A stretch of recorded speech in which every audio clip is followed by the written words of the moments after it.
Apesar da rápida industrialização e do crescente surto de urbanização, o Brasil continua a ser um grande país agrário.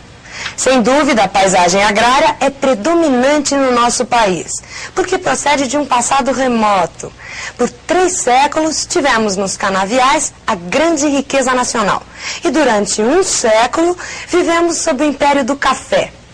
A importância das funções da agropecuária e a estrutura fundiária são os assuntos do dia. E aí, pessoal, como é que estão? Todos tranquilos aí em casa? Sentadinho, preparado para a nossa grande batalha de hoje? Nossa batalha de hoje é muito simples e muito importante, está sempre presente nos vestibulares. Então fica atento lá. Temos basicamente 2 assuntos para tratar hoje diretamente relacionados. O primeiro deles refere-se à estrutura fundiária no Brasil. Estrutura fundiária. E o segundo, muito vinculado a esse, funções da agropecuária no Brasil. Deu para entender? Então veja lá, primeira coisa importante, estrutura fundiária. O que é? É a maneira pela qual se organiza as propriedades no Brasil. Você pode organizá-las de várias maneiras, em função da atividade. Normalmente o que cai em vestibular é a organização delas quanto ao tamanho. Quanto existe de cada categoria de propriedade rural em relação ao tamanho. Essa é a que mais cai. Não é a única maneira, mas é a que mais cai em prova. Para você entender bem do que eu estou falando, de cara vamos analisar uma tabela que mostra isso, que mostra essa classificação, essa organização das propriedades rurais. Veja comigo lá, que legal. Observa a tabelinha. Está anotando? Estrutura fundiária. Categorias em hectares. Lembra que o hectares, que não é alqueire não, hein? HA é hectare. O hectare, ele tem aproximadamente, não, exatamente 10 mil metros quadrados. Então nós temos categorias até 100, entre 100 e 1000 e com 1000 ou mais hectares. Aqui na segunda coluna, porcentagem de estabelecimentos. Ou seja, nós te mostra a categoria até 100 hectares e mostra quantos % dos estabelecimentos rurais tem esse tamanho.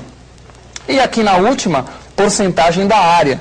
Estou te mostrando a área ocupada por esses estabelecimentos rurais. Então presta bem atenção, estabelecimentos agropecuaristas, não é? Veja bem, então vamos analisar. Ó.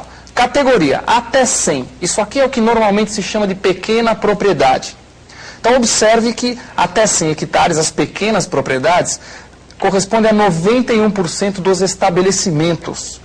Você fala, então quer dizer que no Brasil a maior parte dos estabelecimentos agropecuaristas são pequenas propriedades, têm menos que 100 hectares? Exatamente. Só que veja uma coisa, a área ocupada por elas é de 21% da área agropecuarista do Brasil.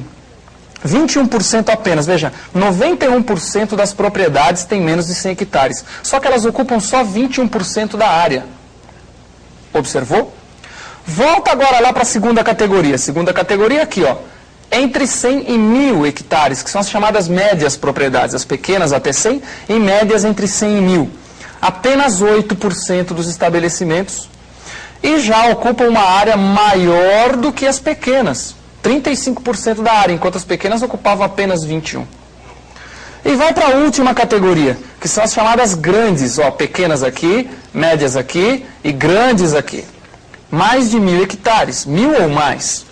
Apenas 1% das propriedades tem esse tamanho e correspondem a 44% da área. Então observa que a área ocupada pelas grandes propriedades é muito maior do que a ocupada pelas pequenas. Mas observe que o número das pequenas é muito maior do que o número das grandes. Tem 91% dos estabelecimentos são pequenos, tem menos de 100 hectares. 1% são grandes, tem 1000 ou mais. Só que esse 1% ocupa 44% da área. Deu para observar? Veja, gente, é muito importante esses dados que você acabou de analisar. Você não tem que decorá-los, saber decor. Não tem. O que você tem que guardar é a mensagem que eles estão dando para você. Que mensagem que eles estão dando? Eles estão mostrando para você que a característica principal da estrutura fundiária brasileira, quanto ao tamanho, no caso medido em hectare, é a seguinte. As pequenas propriedades predominam em número. Então, numericamente, elas têm mais de 90%, né, das propriedades. Predominam em número. Mas as grandes propriedades, as que têm 1000 ou mais hectares, elas predominam em área, ocupam muito mais área. Numericamente são muito poucas, 1% das propriedades, mas ocupam mais de 40% da área. Então isso aqui é importante, essa que é a mensagem que essa tabela tem que te dar. Não tem que decorar as porcentagens, mas tem que guardar a mensagem. Repetindo então, pequena propriedade predomina em número, numericamente é o que mais tem. Agora, em área, o que é que predomina? As grandes propriedades. Isso é muito importante. E não esqueça, tem mais um detalhe muito importante. Quando você compara a estrutura fundiária dos anos 90, do final da década de 80, com a da década de 70, com a da década de 60, vai voltando para trás, você vai perceber o seguinte, que essa organização fundiária, essa estrutura fundiária, ela está se concentrando. O que eu estou querendo dizer com isso? Estou querendo dizer que o número das grandes propriedades tem aumentado e a área ocupada por elas também. Então você tem uma diminuição relativa das pequenas propriedades e um aumento relativo das grandes. Quer dizer, as pequenas propriedades ocupam em termos relativos cada vez menos áreas e as grandes ocupam cada vez mais área. Isso é muito importante. É o que nós chamamos de concentração fundiária. Quer dizer, a propriedade da terra está cada vez mais concentrada. Cada vez mais, principalmente os melhores solos, as melhores terras, estão nas mãos de um número menor de proprietários, de um número menor de pessoas. Enquanto que a grande maioria não tem terra disponível. Deu para entender? Então, essa é a característica fundamental da estrutura fundiária brasileira. Ela passa por um processo de concentração de propriedade da terra. Deu para entender? Ótimo, isso é muito importante. E está diretamente vinculado com o assunto seguinte. Eu disse para você que tinham dois assuntos que eu queria recordar a você hoje. Muito vinculado com o assunto seguinte. Lembra qual é? Que refere-se às funções da agropecuária. E mais ou menos qual é a relação? Primeiro eu vou te mostrar quais são as funções da agropecuária e depois eu vou estabelecer a relação com vocês. Fica mais fácil. Mas veja bem, ó, a agropecuária no Brasil, ela sofreu uma série de modificações basicamente a partir do momento que o Brasil começou a se industrializar. Esse processo ele já é bastante, não muito antigo, né, mas já vem do século passado, embora ele só vai se acentuar mesmo para valer nesse século, década de 20, 30 para cá, século 20.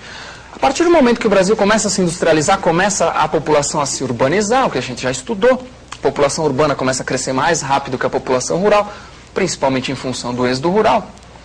Nós vamos notar o seguinte, que essa agropecuária vai modificar e vai passar a atender interesses do setor industrial. E são vários os interesses. Eu fiz aqui uma listinha para você recordar, quer dizer, quais são as funções que a agropecuária passou a desenvolver novas e as funções que ela acentuou, que ela já tinha e que foram acentuadas com o processo industrial e de urbanização que o Brasil passou a ter. Então eu fiz uma listinha aqui, você vai acompanhar comigo.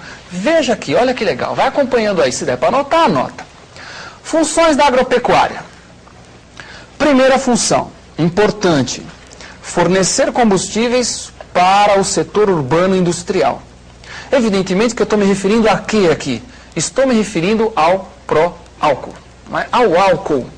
É o combustível que a agropecuária produz e acaba sendo consumido nos centros urbanos.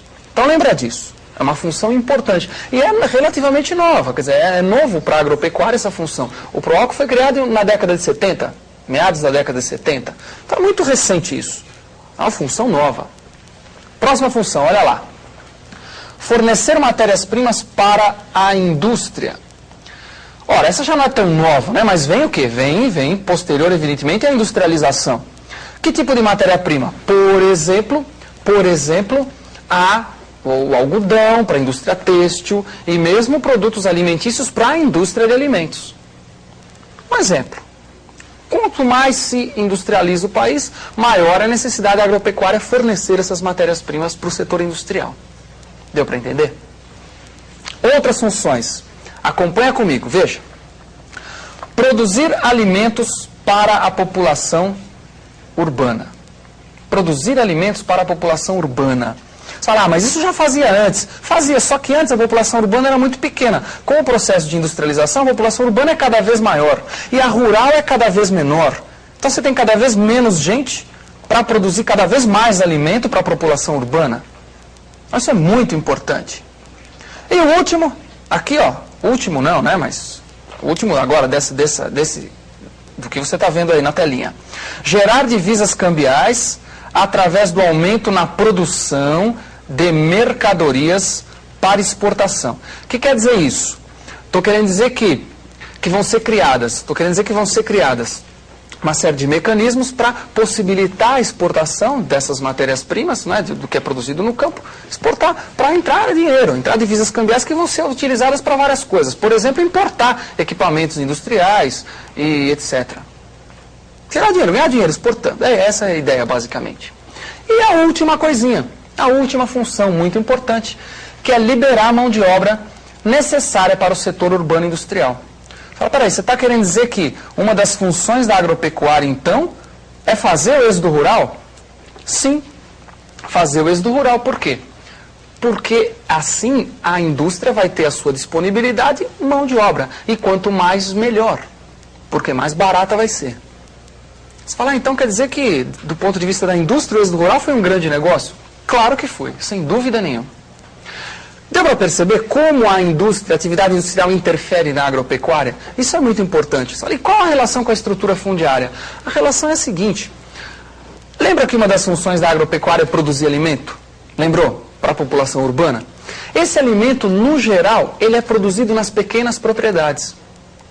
No geral, você percebe que uma das características da estrutura fundiária é que essas pequenas propriedades, elas ocupam muito menos área, embora predominem numericamente, ocupam muito menos área do que o quê? Do que as grandes propriedades. Então é bastante normal, grandes propriedades inclusive, que controlam as melhores terras. Então você começa a perceber que há uma dificuldade aí, não é? Você tem uma concentração fundiária que de certa maneira vai contra uma das funções da agropecuária, que é produzir alimentos para a população urbana. Por isso que dessas funções todas da agropecuária, a mais difícil da agropecuária realizar é exatamente essa. A produção de quê? A produção de alimentos. É a que menos recebe apoio do governo federal. Todas as outras recebem um monte de apoios. Durante várias décadas eles receberam muitos subsídios, algumas ainda recebem, outras não. Deu para entender? Bom, se você entendeu, beleza. Esse é o ponto da aula de hoje. Guardar a característica principal da estrutura fundiária e guardar essas funções da agropecuária. Lembra? Muito vinculadas à expansão industrial. É isso. Esse é o nosso grande assunto. Se você entendeu, parabéns. E a próxima aula fica ligadão que tem mais um assunto importante vinculado a isso, evidentemente. Diretamente relacionado a essa concentração fundiária. Um grande abraço até lá.